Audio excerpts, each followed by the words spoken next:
बड़ी संसद है कि इस बिल में कोई हिंदू नहीं रहेगा, कोई नॉन मुस्लिम नहीं रहेगा। और जब पार्लियामेंट में गृह मंत्री झूठ बोल रहा है, कोई बात होगा आप बोलिएगा पाकिस्तान चले जाइए, आपके बाप के मुल्क है। जब मजहब के नाम पर,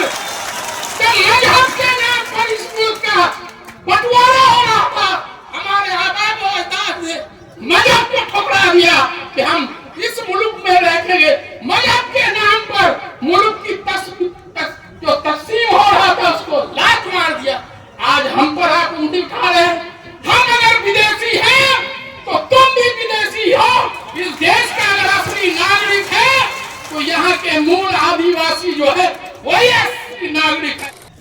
पिछले 15 साल से जुड़ा हुआ था और जिस दिन 4 अप्रैल को यह बिल पेश हुआ, मैं उसी दिन से पार्टी की सारी जिम्मेदारियों को छोड़ 5 तारीख को मैं खुद अमीर शरीयत हजरत फैसल वली रहमानी साहब से मिलकर उनसे भी मशवरा लिया, उनसे भी गाइडलाइन लिया।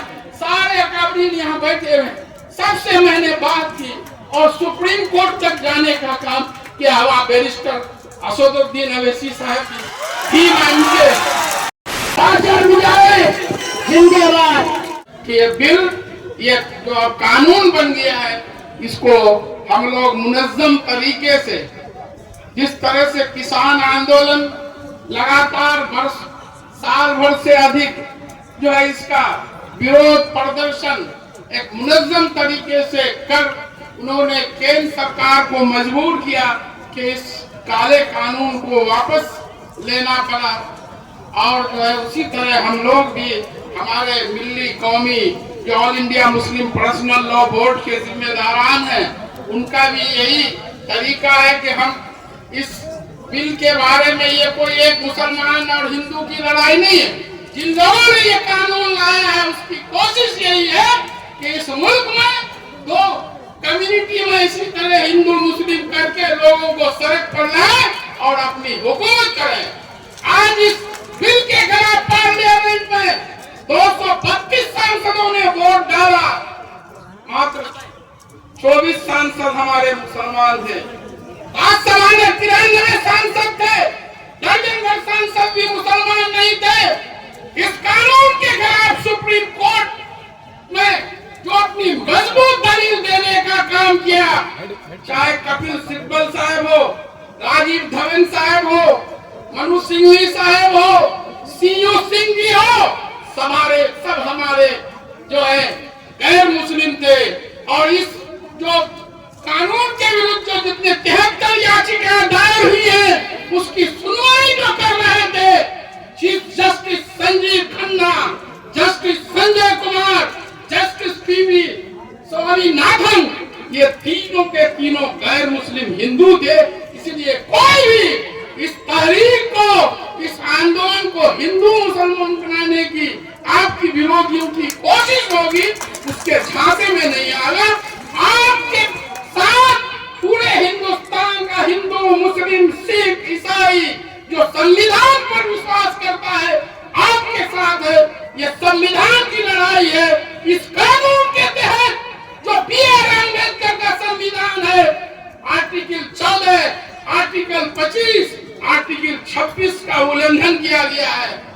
किरण रिजिजू जी पार्लियामेंट में दलील दे रहे थे कि हमने 87 लाख लोगों को सुना, उनसे बात की, उनके आवेदनों को सुना, और जो फिर बिल KPC में गया और पार्लियामेंट में चीफ जस्टिस ने जब सवालों की झाड़ी लगाई, सरकार के जो वकील थे, solicitor general of India Tushar Mehta के पसीने उतर गए, जवाब नहीं मिल रहा था। मुझे वक्त दिया जाए। जब आप 87 लाख लोगों से बात करके इतना लंबा चौड़ा ये करके पास किए, तो फिर आपके पास जवाब क्यों नहीं था? 24 घंटे का वक्त दिया, उस पर भी जवाब नहीं था। फिर 1 हफ्ते का जवाब है, उसको ये 1 साल का भी वक्त मिलेगा, उसके पास जवाब नहीं है, क्योंकि ये गैर संवैधानिक है, संविधान के विरुद्ध है। और इस बिल में कपिल सिब्बल साहब बता रहे थे कि जब ओरिजिनल बिल लोकसभा में पेश किया गया तो protection of ancient monument act, preservation and protection of ancient monument act, ये उस बिल में नहीं था। जब गलत कॉपी आया है तो उसमें वो भी जोड़ा है जिसके तहत हमारे पुराने जितने भी, जिसमें दिल्ली की जामा मस्जिद भी आती है, कि जो पुराने एंशिएंट मॉन्यूमेंट हैं, जो हेरिटेज के तौर पर उसको आर्कियोलॉजी और सर्वे ऑफ इंडिया उसको जो है रख रखाव करता है, वो वक्फ की संपत्ति नहीं रहेगी। ये गंभीर बात है। ये लोग बोलते हैं कि हमने वक्फ को बर्बादी से बचाने का काम किया। आपने इस कानून में लिमिटेशन एक्ट लाया है कि 12 साल तक वक्फ की जमीन पर कोई कब्जा होगा तो उसको आप वैध ठहराने जा रहे हैं। आपकी नीयत सही होती तो सारे वक्फ प्रॉपर्टी को पब्लिक प्रॉपर्टी घोषित करते हुए सभी कब्जाधारी से बिना नोटिस के मुक्त कर दे। आपके कहने और कथने में बहुत फर्क है। पार्लियामेंट में अमित शाह जी बार बार क्या बोल रहे थे, देश की सबसे बड़ी संसद है कि इस बिल में कोई हिंदू नहीं रहेगा, कोई नॉन मुस्लिम नहीं रहेगा। और जब पार्लियामेंट में गृह मंत्री झूठ बोल रहा है, आप गजट नोटिफिकेशन देखिए, सेंट्रल वक्फ काउंसिल में 21 आदमी में से 2 कम से कम गैर मुस्लिम होगा। उसी तरह राज्यों के वक्फ बोर्ड में 11 में से 2 नॉन मुस्लिम होगा। आप बोलते कुछ हैं, करते कुछ हैं। किरण रिजिजू जी बिल पेश करते हुए क्या कहे, वक्फ बाय यूजर्स को हमने खत्म कर दिया है। आपने क्या खत्म किया है? आप मोदी जी बात करते हैं वन नेशन वन लॉ, फिर मुसलमानों के लिए वक्फ का अलग कानून, हिंदू टेम्पल्स के लिए अलग कानून। आप अगर नीयत सही होगी, सही मायने में आप वन नेशन वन लॉ लाना चाहते हैं तो सबके लिए एक कानून होगा, ये अलग अलग कानून नहीं। पिछले दिनों मोदी जी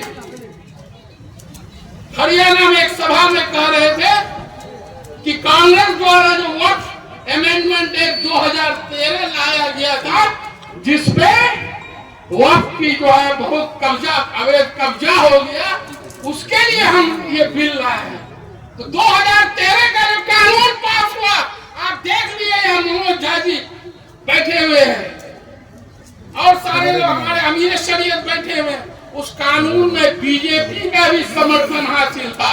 वो अगर गलत कानून पास करने के लिए आप कांग्रेस को दोष दे रहे हैं, तो आपने फिर सर्वसम्मति से, उस वक्त अटल बिहारी वाजपेयी जी आपके नेता थे, अडवाणी जी थे, शाहनवाज हुसैन साहब लोकसभा में थे, मुख्तार अब्बास नकवी साहब राज्यसभा में थे। आपको जवाब देना होगा। इतनी बड़ी कुर्सी पर बैठकर आप झूठ बोलने का काम करते। कोई बात होगा आप बोलिएगा पाकिस्तान चले जाइए, आपके बाप के मुल्क है। सब मजहब के नाम पर, इस मुल्क का बंटवारा हो रहा था। हमारे आबाद और अजदाद ने मजहब को ठुकरा दिया कि हम इस मुल्क में रहेंगे। मजहब के नाम पर मुल्क की जो तकसीम हो रहा था उसको लात मार दिया। आज हम पर आप उंगली उठा रहे हैं। हम अगर विदेशी हैं तो तुम भी विदेशी हो। इस देश का अगर असली नागरिक है तो यहाँ के मूल आदिवासी जो है वही असली नागरिक है, बाकी सारे लोग यहाँ विदेशी हैं। आप लोग इतने बड़े पद पर रहते हैं और इस तरह की झूठ बोलते हैं, पार्लियामेंट में झूठ बोलते हैं, तो आदमी जाएगा तो कहाँ जाएगा। इसलिए मैं 15 साल से जनता दल यूनाइटेड में पिछले 15 साल से जुड़ा हुआ था और जिस दिन 4 अप्रैल को यह बिल पेश हुआ, मैं उसी दिन से पार्टी की सारी जिम्मेदारियों को छोड़ 5 तारीख को मैं खुद अमीर शरीयत हजरत फैसल वली रहमानी साहब से मिलकर उनसे भी मशवरा लिया, उनसे भी गाइडलाइन लिया।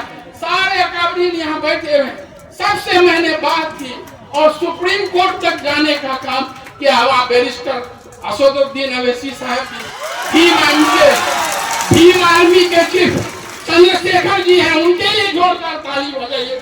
मनोज झा जी हैं, वो भी आर्मी है, उनके लिए भी जोरदार ताली है। हम तो है ही भाई। और इस दुख की घड़ी में, इस संविधान